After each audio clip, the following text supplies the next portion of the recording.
So, to start us off with, tell me about your early life.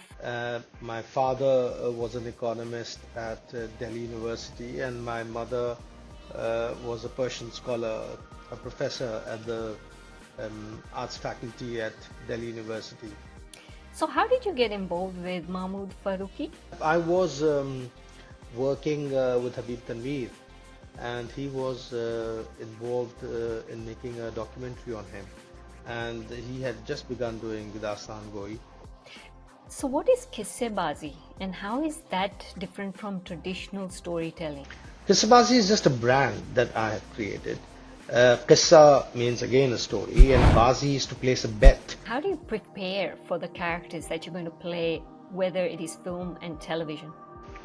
Uh, the preparation of character is almost similar, whether you're doing theater or you're doing cinema or you're doing web series. It's only the application that changes.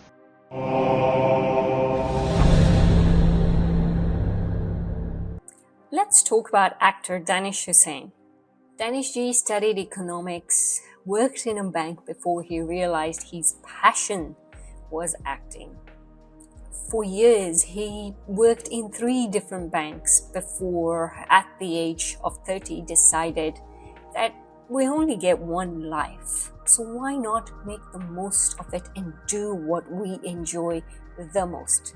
He then ventured into acting with 2 very well recognized movies, Peepli Live and Dhobi Ghat, doing really well in the industry. From there, there's been no looking back. Recently, he's been in Crime Bait and he's also done a film called Luca's World. Let's chat with Danish Husain. Danish Husain ji, namaste. How are you? Namaste.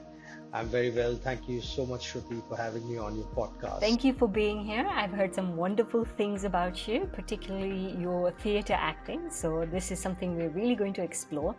And you've been in a number of Hindi movies as well, particularly Peepli Live and Dhobi Ghat, and many more. But I remember seeing you in those 2 movies. So I'm really excited to be speaking to you about those 2 movies in particular. They were fantastic, I must say. So to start us off with, tell me about your early life and what you were doing before you entered theatre. I basically come from a family of academics. My father was an economist at Delhi University, and my mother was a Persian scholar, a professor at the arts faculty at Delhi University. So I'm very much a campus boy. I grew up on the North Campus of Delhi University.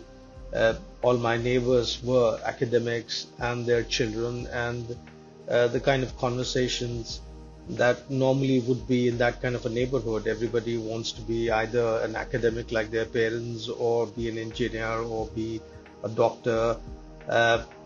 Seldom there would be a conversation to be a business person or an entrepreneur or an artist. An artist maybe, but mainly as an avocation and not really as a full-time hobby.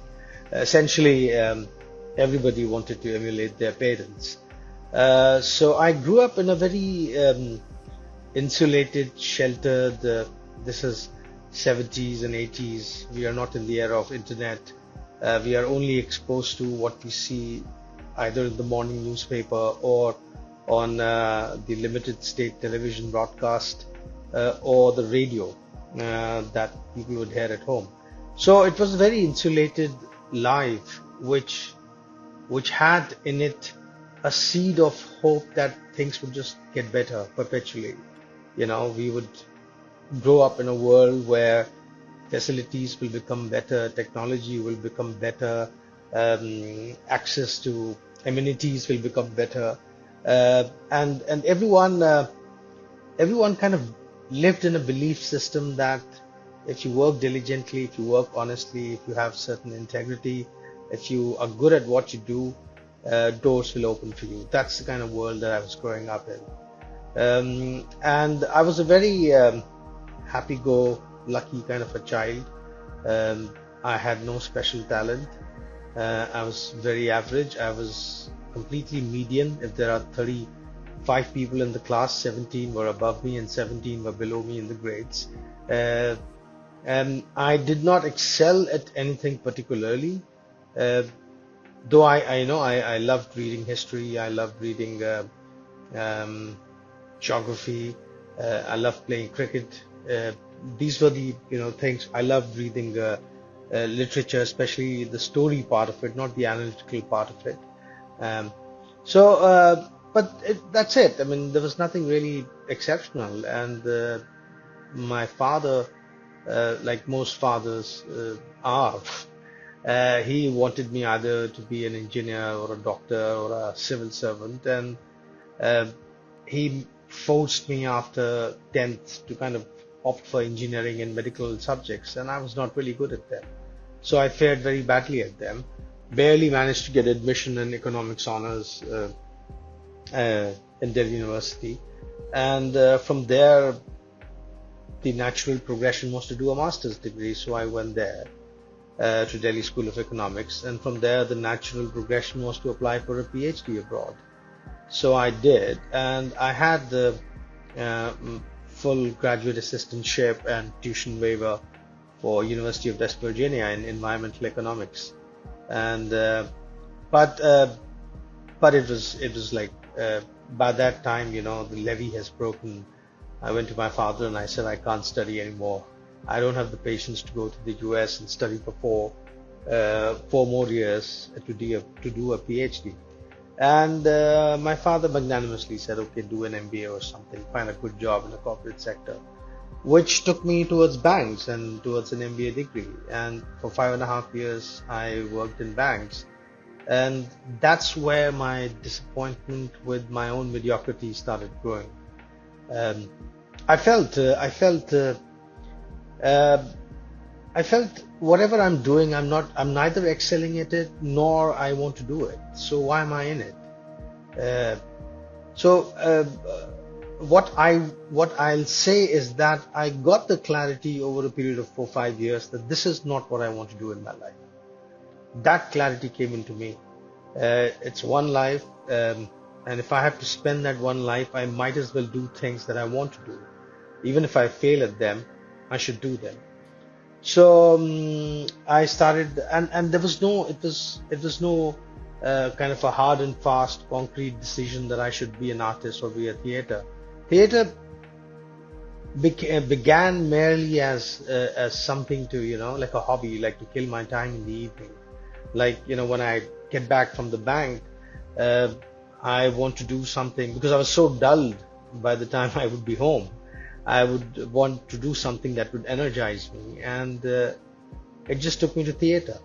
And when I started doing theater, it was a great surprise. It just came very effortlessly to act on stage, or to understand the character, or to memorize dialogues. Um, and I started enjoying it. And there was a 3 year period which overlapped between theater and the banking job. And as I continued doing, part-time theater in the evening, amateur theater, I became more and more convinced that this is what I'm really enjoying and this is really what I want to do. And yeah, that's it. One day, when my cup was full and it was brimming and overflowing, and I could not bear the ennui of the banking anymore. I just grandly announced that I'm resigning from my job and I want to be an actor, and it was a big shock everywhere, from from people at home to people at bank. People at bank thought I'm going to another job and I don't want to disclose it. People at home were like, okay, but what do you want to do? But how will you sustain yourself? And but I must say, my family was very supportive. I still remember what my mother said: whatever you do, you should be the best in that thing. And coincidentally, she gave me the example. Look at Habib Tanvir. He does theater. I'm not from the field of theater, but I know that he's a great man who does great theater. And it's so ironic that eventually I ended up doing theater with Habib Tanvir, and he became such an inspiration for me. So um, I think it was like I've said in most interviews that it was the power of appreciation. When audiences came backstage and told you you're good, it just egged you further to do it better and do it more. And I think that power of appreciation really sustained me in those 3 years and uh, propelled me to do more theater as a full-time artist. Now, even though you studied economics, my understanding is you worked for two international banks. Three. Three international banks. One was a German bank, one was a Korean bank. And the last bank was Standard Chartered Bank. Standard Chartered. And throughout there, what you were doing there was not, you weren't utilizing your economics qualifications as much. Do you think that was also another factor that contributed to you? Certainly, certainly. Because, my training and the job profiles I was getting, they were not, they were not aligning, they were not syncing.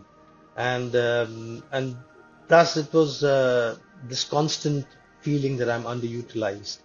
And I also realized that it takes a different sort of skill to sustain yourself in the corporate sector. It's really not about what your degree is. It's really about how you can spot opportunities, how you can network with the who's who in your bank and in the industry, how you can. You need to have a more macro vision about things. You should not be. It's not about being blinkered and just looking at your job. It is also about, are you able to spot trends? Are you able to see industry shifts? Are you able to spot opportunities in the market? Can you spot a trend much earlier and tell the bank, this is where we should invest, this is where we should head?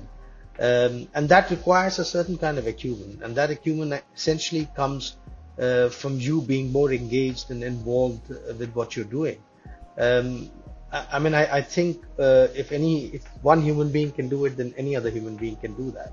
So I don't think people are born genius or have great skills at something. It's just a question of application and interest. And I found application and interest lacking when I was at bank, but I found that very much, sustaining itself, and I was doing acting. So you were about 30 years old when you moved into theater acting? Yes, when I resigned, I was yes, 31. Did you ever have that fear that, oh my God, what's going to happen? Like, I've quit my job. It was a good paying job, I assume, at that time. And you're going into a profession that doesn't pay that much. Because theater at that time wouldn't have paid that much, right?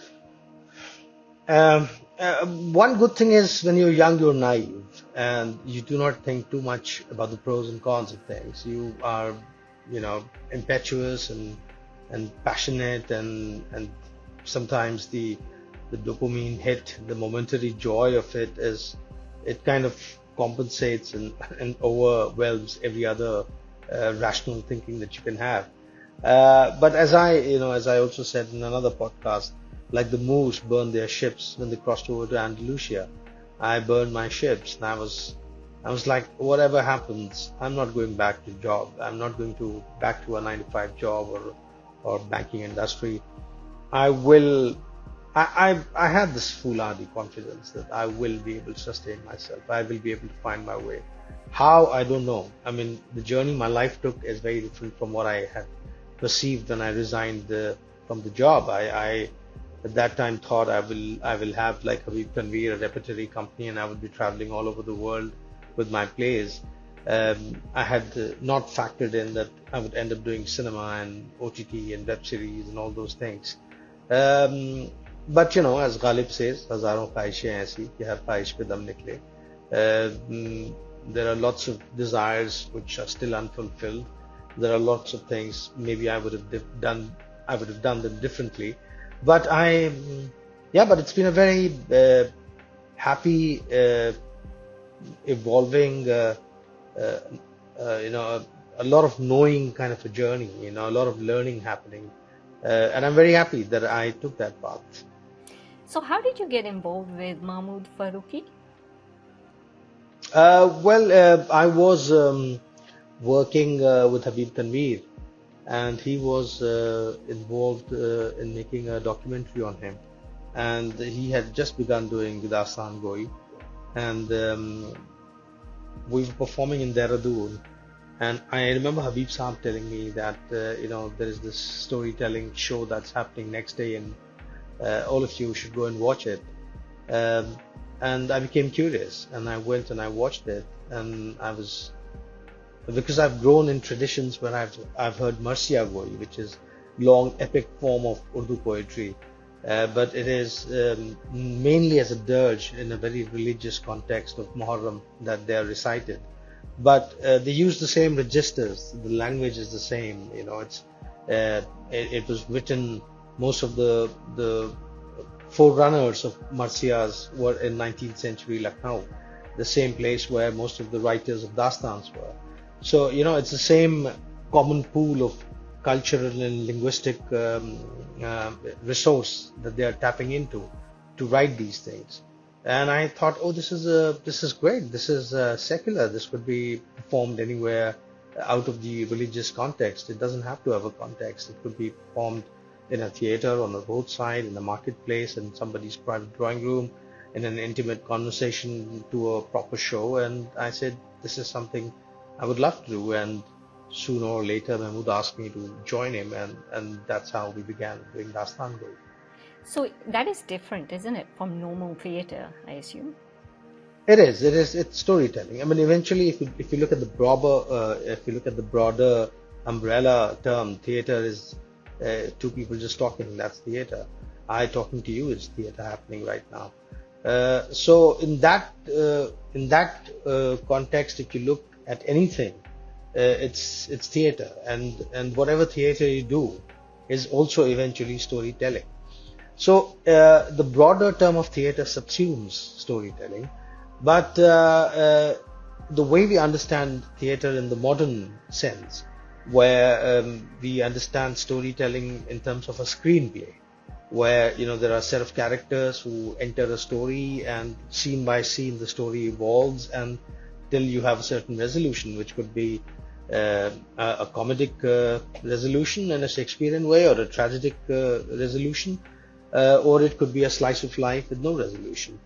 But that's the way we kind of look at theater when we say theater. But I think theater is far broader than a play being in a very screenplay format.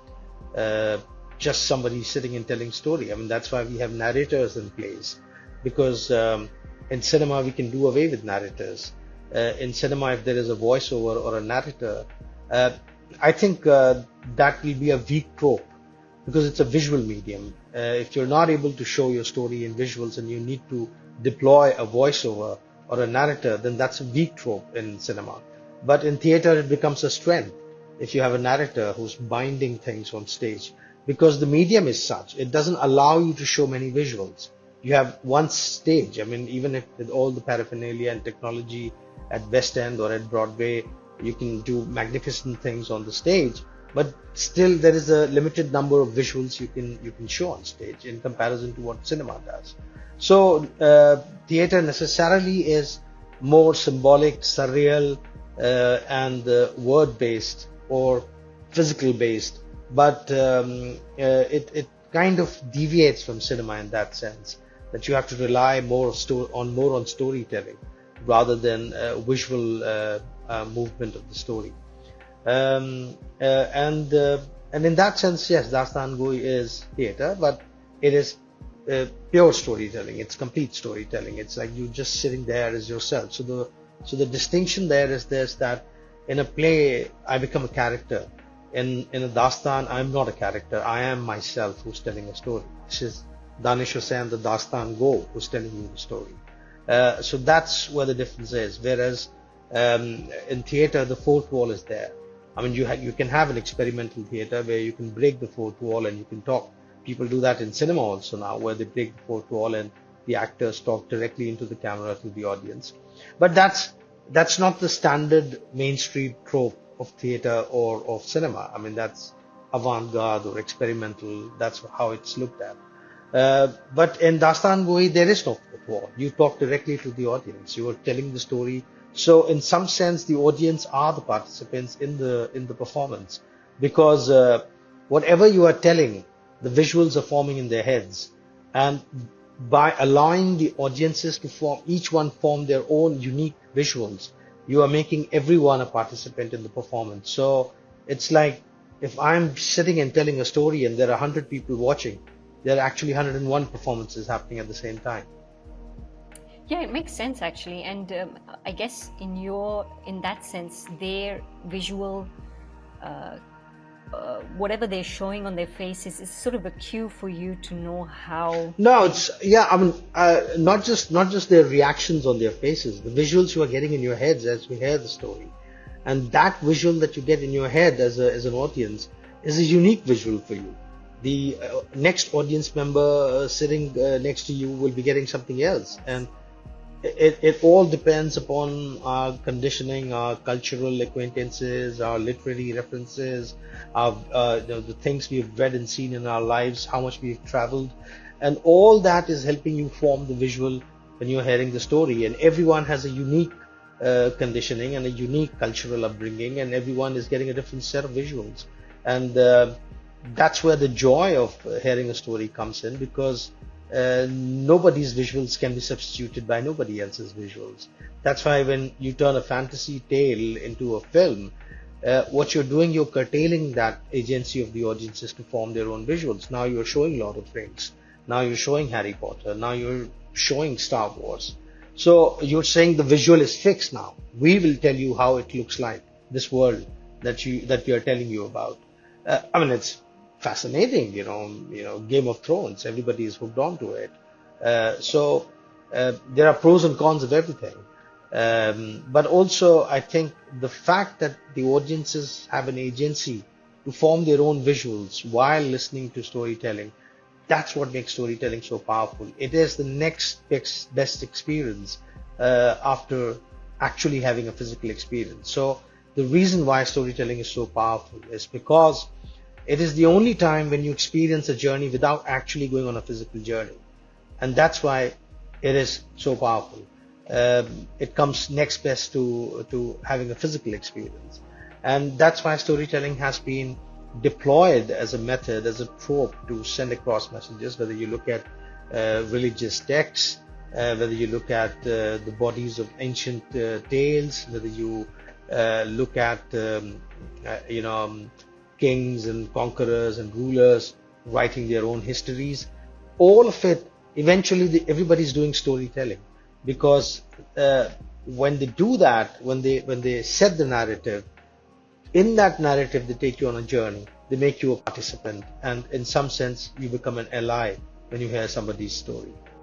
So would you have an example, maybe just 2-3 lines of a story you'd say to your audience, just as an example?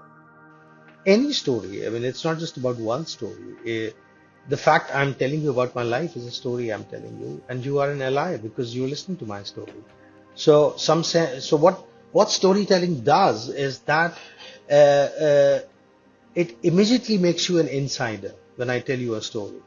And when it makes you an insider to the story, you know that story, so you are privy to that story. So what happens that it enables you to have empathy or compassion for the subjects of the story.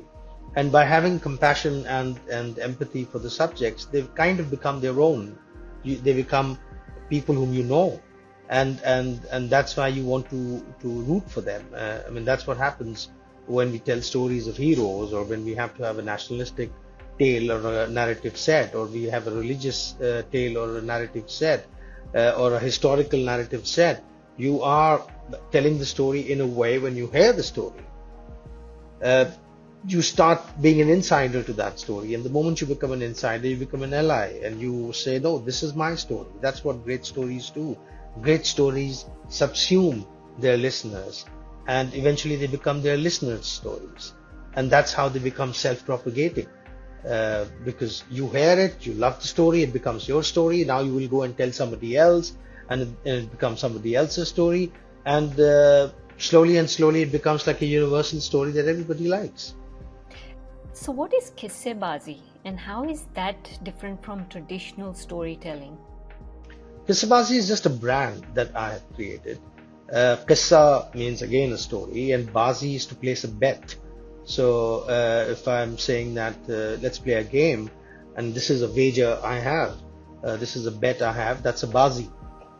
So qissabazi is basically means playing with stories. And the reason why I came up with this term, because Dastan Goi has a very specific historical context and understanding.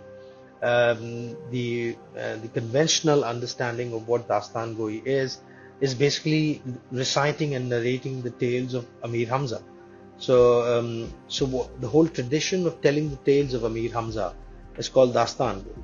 Now, in our modern times, we have also taken upon us to kind of create newer narratives completely different from Amir Hamza, and perform in the same way as Dastan Goi is performed. So they are understood as Dastan Goi, but in terms of a Puritan sense of Dastan Goi, a Dastan Goi performance is always a performance of Amir Hamza's tales. So now when I decided to hive off and have my own storytelling thing, I wanted to bring stories in oral and literary traditions in all the languages in India and not just do it in Urdu. So, and I also wanted to free the storyteller from the stage so that they're not restricted sitting on their, on their Vajrasan situation and telling the story. So if the storytelling facilitates them to get up and walk around, they should do that. If it facilitates them to dance, they should do that. If it facilitates them to play an instrument, they should do that. So in some sense, I was taking it away from what a strictly Dastan Goi format is.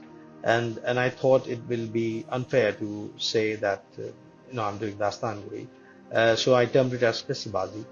And within Qissabazi, I perform Dastans.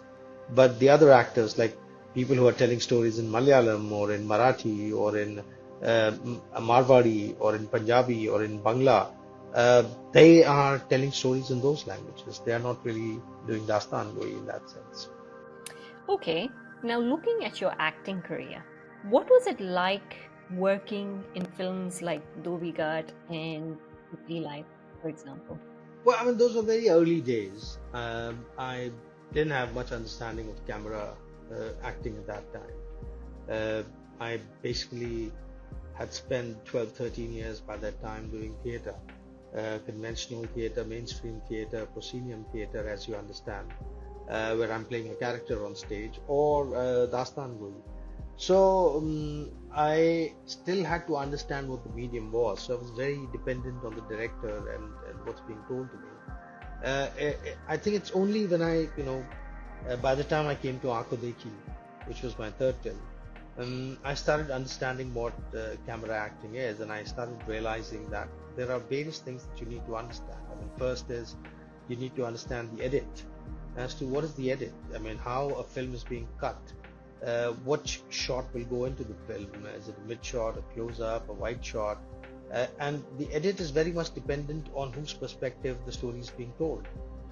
So obviously the story will be told from the lead character's perspective. So now if you are not the central character, if you are playing a supporting character, then you need to understand in your scene with the lead character as to how the edit will function out. Most of the time the focus will be on the lead character, and you need to discern and understand as to which are the shots where the camera will come on me, and should be able to have your A game up at that time. Now if you do not have this kind of understanding, you will be wasting your energy giving your best in every shot that you're doing, and by the time when the camera actually swings back to you and the critical shot comes where you have to give that take, you may have spent your energy, you may not be really doing your best by that time. So understanding from whose perspective the story is being told, if the story is being told from this perspective, and where do you stand in that story, and once you understand where you stand in that story, how the edit will shape the story, and in that edit where do you come in, then you need to understand also your relationship with the camera. How do you perform with the camera in front of you? Where is the camera situated? How do you be cognizant of the camera and still be oblivious towards it? So that relationship needs to be formed. And also understanding continuity, which is very important for camera acting. You do not need any continuity because there is no retake on stage, and also in stage there is a particular dimension in which you're performing, direction, which is the dimension where the audience is sitting. So in some sense, you're physically you are freed from things like edits and continuity on stage, but you're restricted in terms of where you're looking and performing. Whereas in camera, that thing frees up. You can be performing anywhere, looking anywhere. The camera will track you. You don't have to worry that the audience is sitting in this direction. But you are restricted by other things, which is continuity, which is edit. Uh, so this knowledge kind of slowly came to me. And I think by my third film, which was Aankh, I kind of slowly started understanding what camera acting is. And I mean, I can never say that I've understood things completely, but I think I have a little hang of things now when I go and act in front of camera. How do you conserve energy? How do you build a graph? Because the film is not shot linearly. You know, some scene which is going to come ahead, climax might be shot at the beginning, and some scene which is just the beginning might be shot at the end. So in your head, you should have that graph very clear as a character. How do I pitch my performance so that when you sit on the edit table and you watch it in a linear fashion, it should not be seen a jumpy performance where suddenly in the first two scenes you are very hyper and then suddenly your energy goes down. Those things should not happen. You should have been able to chalk out a graph in your head. I mean, of course, there'll be director and the assistant director and everybody else who will be helping you out. But I think as an actor, your job also primarily is to invest and understand as to if you're not shooting linearly, I should have the graph very clear in my head so that I am not out of sync in terms of my performance when the edit table is watching my performance. It should seem like a linear progression of the character's arc when I'm going from scene one to scene end.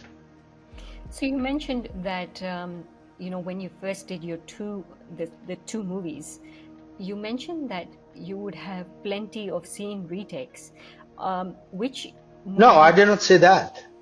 I said I did not have an understanding of camera acting, which is very different from having retakes. Retakes is, I mean, that is, I did not even know as to, how many takes I should give or I should not. I was completely dependent on the director. So the director would say, done. And I'd be like, oh, I don't think I gave my best. And the director would say, no, no, no, we've got it. You're very good. But I would not, and that dissatisfaction will come because I had no understanding what shot is going into the film, which when the knowledge came in, I realized. And then now when I'm acting and I understand this is how the scene's gonna play out, and when I do it, and even if the director is happy and I feel if I'm not happy, I'll go and I'll request the director, is there a possibility of another take? And sometimes if they feel there is something I can do differently, they said, yes, please go ahead. Sometimes they say, no, we have it. It's perfect. And I would watch the monitor and maybe I'll also grumpily get satisfied and say, yes, okay, you have it. So, so I'm saying it's not about retakes. It's about having an understanding of how, uh, having an understanding of, do I have the tools to assess my own performance when I'm acting on a set? I think I did not have those tools, which I acquired later. So now when I'm giving a performance, I have a sense of where this performance can be pegged and can it be taken a notch up, can it be brought a notch down, and it's calibration is much easier now. So tell me, how do you prepare for the characters that you're going to play, whether it is film and television? Uh, the preparation of character is almost similar, whether you're doing theater or you're doing cinema or you're doing web series. It's only the application that changes. If you're doing television and if you're doing a film and if you're doing an OTT, it is the way the film format would be. So, because these days people are watching a lot of OTT on cell phones, the OTT edits will have a lot of close-ups. You will not see that many wide shots. If you're doing a film which is possibly having a theatrical release, it will possibly have a lot of wide shots also, vistas, panoramic views, characters driving into sunsets. Uh, so what that does is that it also changes a little bit of your acting. Uh, it's like, the example I give to actors is, let's say you're walking by a street and you see a melee or a little struggle or a fight happening on the other side of the road.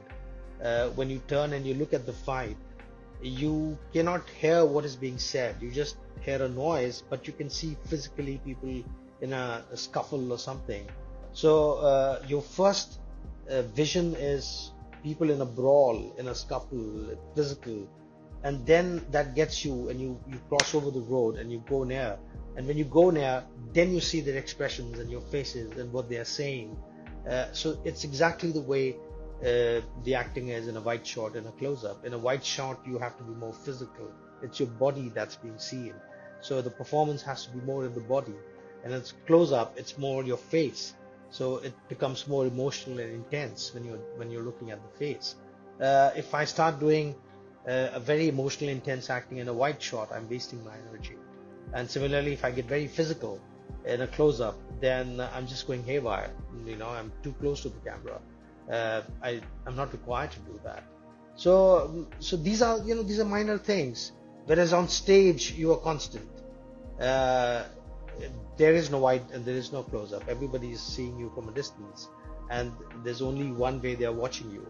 So the whole performance is in your body, including your face. Somebody who is sitting closer to the proscenium stage will have a close-up vision. Somebody who's sitting at the back will have a wider shot vision, but they are watching you at the same time. So you have to kick in both performances, the physical also and the intense close-up also, because you have a set of audience which is watching the close-up, and you have a set of audience which is watching the wide shot. So both kind of acting comes in. But when you're doing cinema, that discernment comes in, that distinction comes in as to where do I bring in the performance? Do I bring it in my body, or do I bring it in my face, or is it a mix, given it's a mid shot? That's how it kind of gets defined. So would the director tell you which shot they're taking? Like, this is a close-up, this is a mid shot, so that you know where Yeah, I mean, they don't tell it in a way that, oh, now you have to perform physically. But yes, the lay of the land is told to the actors that now the shot is going to be this, the camera is going to be here, this is what you're going to do, and we figure it out. So the way most actors figure it out is they just ask, what lens are you using? So, the moment they tell the lens, it's a wide shot or it's a close-up. So, that's the way they go. Fair enough. That's something new I learned. Yeah. I've actually spoken to a lot of actors and they've never mentioned it, so it's very interesting. Well, maybe they don't want to give out trade secrets. Oh, you just did? Well, that's okay. It's no it's no grand secret. Yeah, everybody knows that. It's just about articulating it. And how it's done. And I feel that you articulate a lot of the technical details a lot better. Because I struggle to understand those details. And as Einstein said, that you cannot explain a 5-year-old child, then you don't know the concept. So for me, whether it's an abstract concept or a technical concept or any concept, it needs to be told in a story which everybody comprehends. So you still do theatre and you still do films. How do you balance the both? The manager balances it and the agent balances it. It is their struggle for dates, because either there's a show lined up or there's a shoot lined up, and then I have pulled myself out of this struggle. It was too much of stress for me. I realized that I'm someone who can manage things creatively better. I can't be under the stress of who should get the date and who should not get the date, and what are the travel arrangements and whether the money is coming in or not. So there is an agent and there is a manager, and these people actually manage it. And I tell them, don't tell me anything, just tell me where to pick my bag and go to, and I'll go there. Yes, I know, because when we were arranging this, you said, I'll come back to you. If I have a shooting date and this is cancelled, we'll have to reschedule it.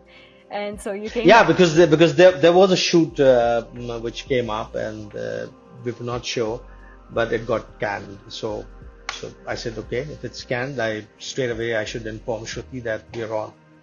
Yeah, which is good. It was really good. I got the message, so it was great. So tell me about the characters. So when you see a script and you get a character, how do you get into the skin of that character so that you can perform it a lot better? The character is not always disclosed in the script, right? Well, I think, I mean, also you have to make distinction about what kind of a film or what kind of a project you're doing. Uh, Sometimes writers, when you're doing a primary character, then there's a lot of investment in that.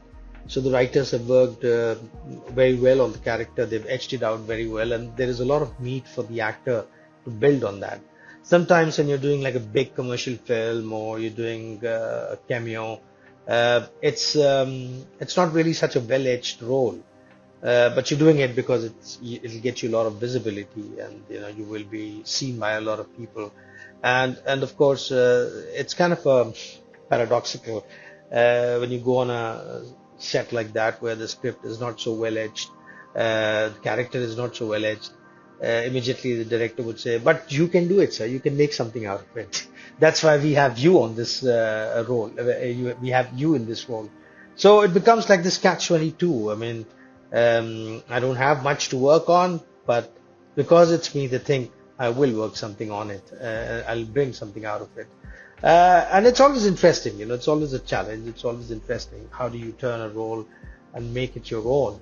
And I think most actors who are very hungry to bring out these various characters that they're living, they will bring a certain kind of integrity and intensity to every character they do, whether they're doing a short role or a cameo or a primary character. It doesn't matter, they're doing it in a commercial film or in a web series or in a film or in an art house project. For them, it's just another opportunity to live another character, and they will live each character with the same integrity as they would want to. So I think, but yes, the responsibility kind of increases if you're doing a primary character, because then the narrative, the story is running on your shoulders. You are the one who's leading the story, and then it becomes very important to kind of go into the details of it. You can't do these things on the fly. Otherwise, there is a risk of you being you as a character. So you have to go into the details. And my approach is, I'm very immersive in the sense that I do not start thinking about the character straight away. I start thinking about the world, the story, the universe in which the story is.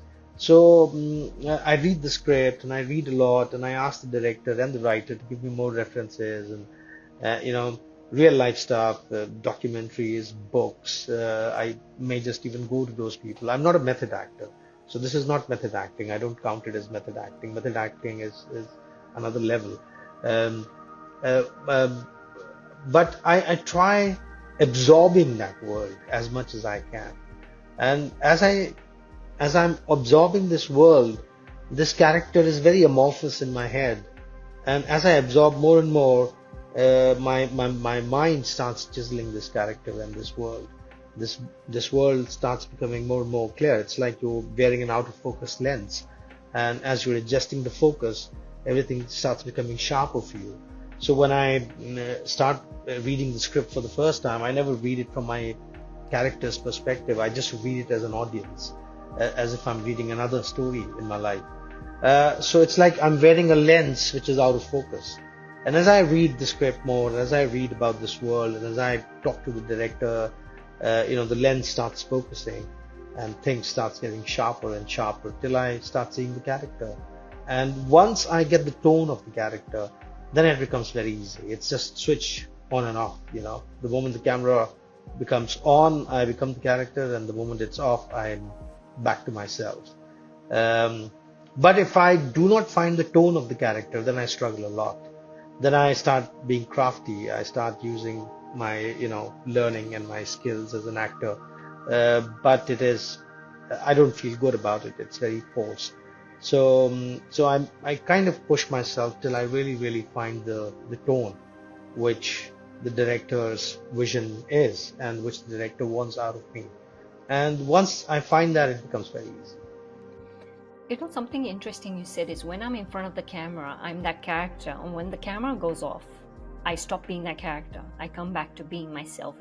I hear a lot of actors who talk about their preparation, and some of them actually convert their houses into where like they're going to live, or they might go and live. If you're doing just take an example, if you're doing your role in a slum, they might go and experience it for a few days and stuff. What's your thought on that? See, how does a character form? A character is essentially a representation of the habits the character has. That's how we are. I mean, eventually what we are as a person is the habits we have acquired and the way we demonstrate those habits in our daily lives. That's how the characters are. So some people, they want to go this route, or as the Americans say, a route. So they want to go this route because they want to make it like a muscle memory. So, you actually go and live in a slum, you actually turn things in your house like that. So it becomes like a second wind for you. So that when you go on set, you don't have to think about it. That's really what method acting is. The other option is you use your imagination.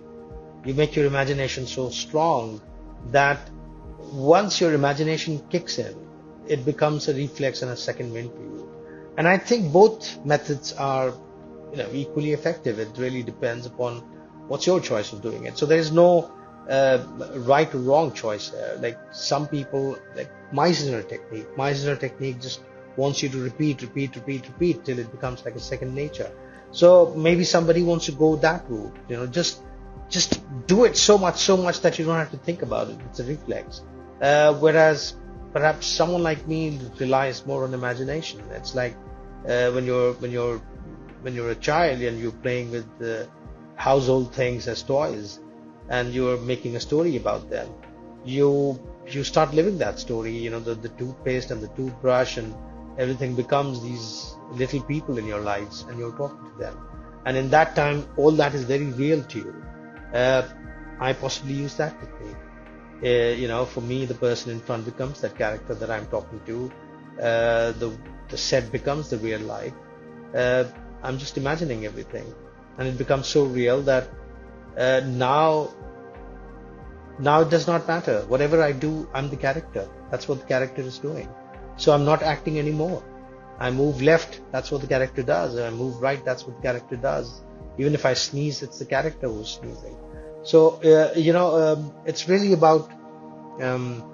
It's also a lot because of the theatrical training. I mean, in the sense that as Habib Sahib used to say, the spell should never be broken.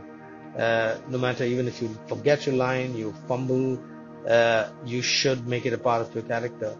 You can get away by talking gibberish on stage, but you should be in character.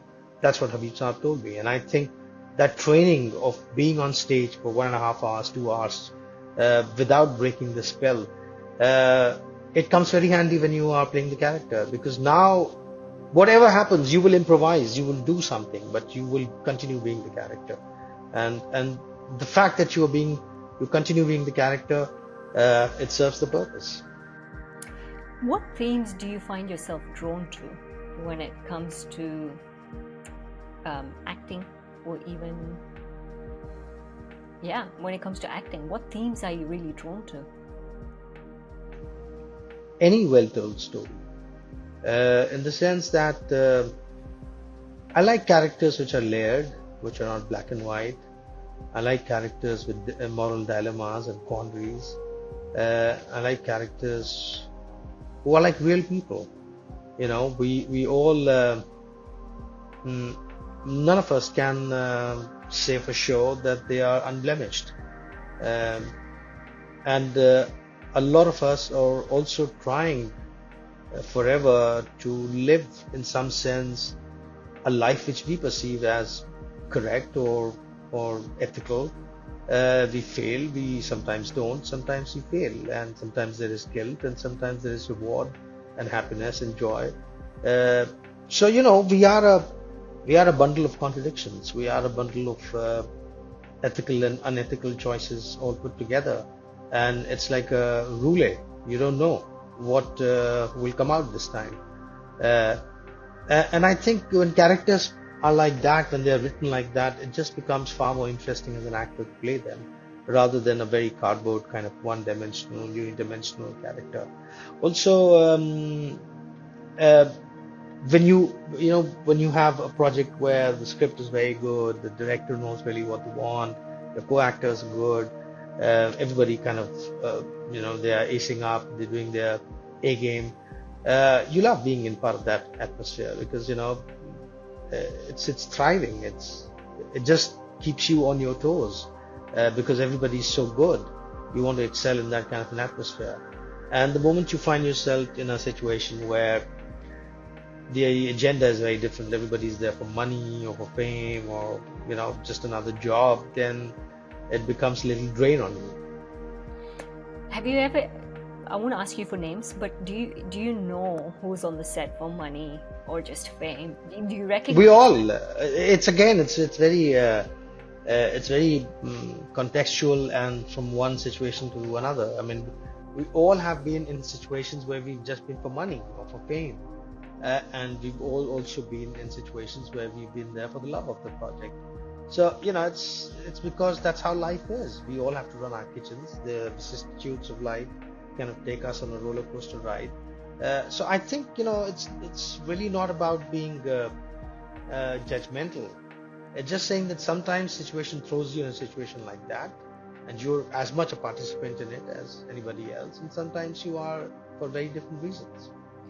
So are there any new projects that are coming up that you feel excited about? Oh, there are many, but I don't know when they will come. I mean, there are at least 3-4 web series where I'm playing primary characters. I'm a dacoit in one. I'm a newspaper editor in one. I'm a rogue politician in another. I'm a lawyer in another one. There are a whole bunch of movies, but I really don't know when they will come out. I mean, I've shot them over a period of last 2-3 years. I'm just hoping that at some point these projects will come out because when you are playing primary characters, of course you get to show your acting chops more, and for other filmmakers and creators also, they have a chance to assess you. As of now, I think my film's gonna release tomorrow on Geo Cinema. It's called Khwabon Ka Jhamela. Danish Husain has directed it. It has Prateek Babbar and Shoyoni Gupta and Kubra Said in it. Fun caper. I really enjoyed doing it. It was a cameo. I play Shoyoni's father, the lead girl. But it was beautiful. It was very well written, the scenes that I was in, and I really enjoyed it. Very different kind of a new age, coming of the age comedy, romance comedy. Then there is a series which is an adaptation of Fauda, which is called Tanav. It's running on Sony Live, and it will have its next 6 episodes come out for season 2 soon. And my character kind of becomes bigger in that, so I'm very excited. I had a great time working on that with Sudhir Mishra as the showrunner of that project. And yes, there are things which I don't know when they will release. I've just produced and made a short film, and we will be having its premiere on 10th in Bombay. And Shishir is in that. And I'm very grateful to Shishir that he agreed to do that. He, Vipin Sharma, and I, and Vineet Kumar, and this young writer-director, Kundan Shashiraj, he has directed it. So we're excited. We are hoping it'll get some good reactions, and we'll send it in various festivals. And of course, theater is going on. I saw the trailer of the movie that's actually coming out tomorrow, and there's a reason for it, because I actually like Prateek Babbar's acting. So it's going to be a very nice one, I think, from the trailer and what I saw. Yeah, no, I read the script, and of course, for parts of the film, I was there on the set because of the shooting. Yes, it's a different take. It's not your regular kind of a rom-com, and I think the premise is very interesting, and I think it will attract people's attention. Yeah, I know Kubra Seth as well has done quite a few movies, and yeah, So it's going to be a good one. What over the years, what changes have you seen occur not only in theatre but also in the film industry, and what sort of impacts have they had to the way films are being produced today? I think technology has rapidly changed how cinema is made and distributed and consumed, which has also kind of changed the storytelling format. Also, technology allows you to have a better way of having a feedback as to what audiences are liking or not. You know, the OTTs know exactly as to till what nanoseconds you've watched a series, and which of the series you're watching and which of the series you're not watching. So you know the analytics are there. So there is a sharper feedback in the system where people know what's being liked and what's being not liked, and it's a kind of a vicious cycle. It's like the chicken and egg story. You don't know which comes first and which comes later.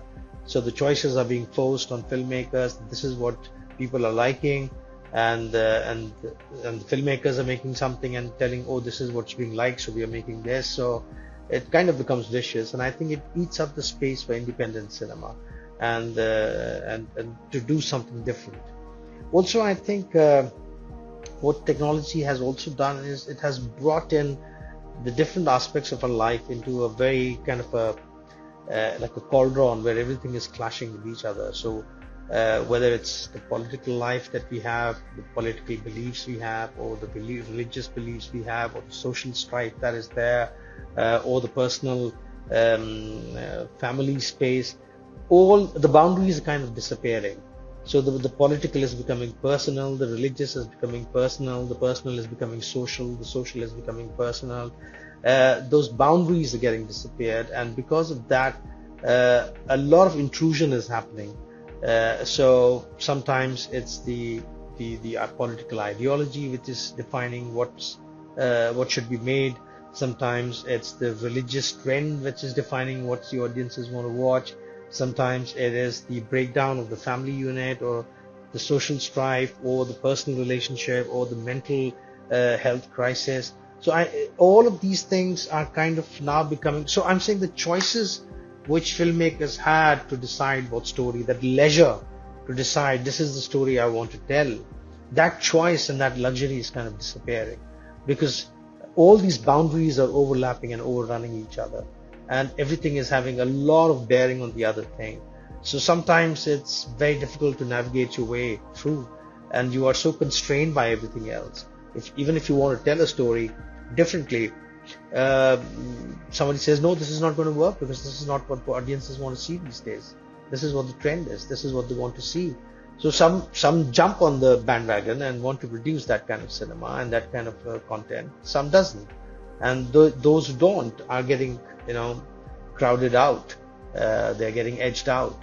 So it's very difficult. But then this is a great churning period which is happening. It's not just one country. It's almost global. You look in terms of any space. You cannot fall back on the kind of slots or divisions or classifications you'd done earlier. I mean, you cannot conventionally talk of left and right or liberal. There are various categories that have come up, and nobody can say for sure where the world is going. One thing is sure, that it is now becoming a battle everywhere for resources and for mind space. So everywhere, whichever aspect of life you look at, whether it's creativity, art, literature, academia, politics, industry, entrepreneurial thing, distribution of goods, of resources, whichever field you look, it is a battleground everywhere. So whoever wants to control in one space wants to control in every space and wants to crowd out everybody else. And that's because we are living on a finite earth with finite resources, and people are realizing it fast, and they want to make sure that whoever can hoard it maximum for themselves, they are the one who rule the roost. What's your take on attention span in the mix of all this? One has to understand attention span is not something independent of what our lives are. Attention span is directly connected to the anxieties that we are living through. And I think we are living in an age where our anxieties have increased. Uh, Climate change is an anxiety. Social strife is an anxiety. War is an anxiety. Inflation is an anxiety. Eroding wealth is an anxiety. Mental health is an anxiety. Uh, um, Access to healthcare and not having that access is an anxiety. Lack of education or an education that you can trust, access to that education is an anxiety. You can't trust the syllabi that's being taught in schools anymore. You cannot afford to have a private tuition. You do not, you cannot trust the government hospitals or public services, and the private healthcare is becoming more and more expensive. Food is getting adulterated, processed. You do not have access to organic food. And I mean, only a select few people have.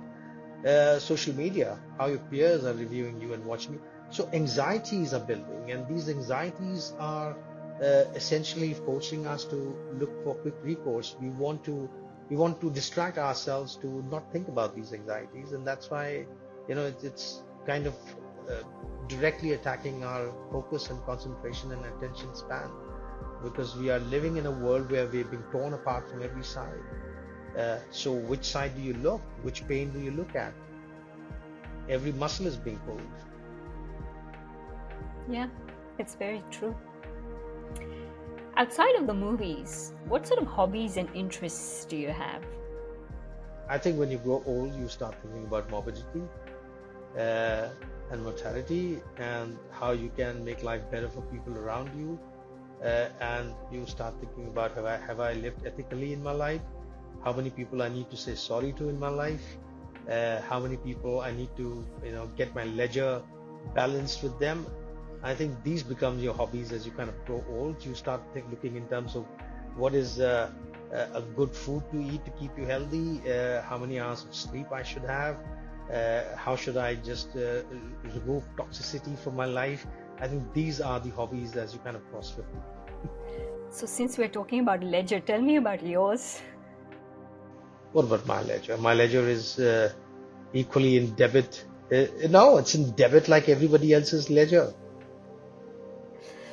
Oh well, I've just had a fantastic conversation with you. Thank you.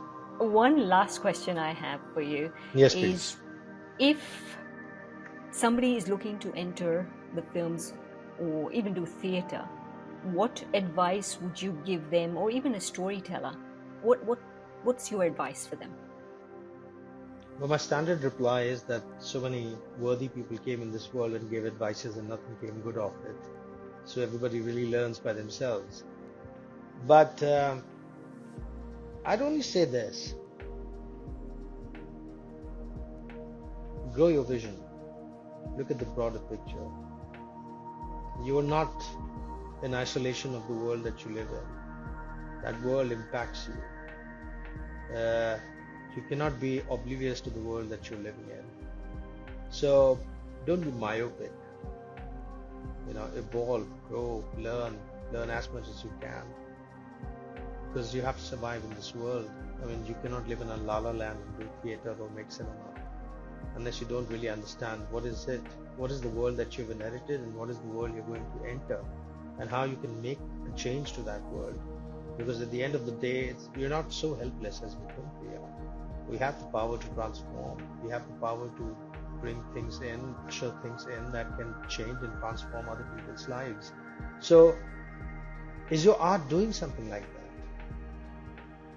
It's not about you being an actor or a character or an artist. Forget about yourself. If I bring a story on the table, is it going to change something? Is it going to transform something?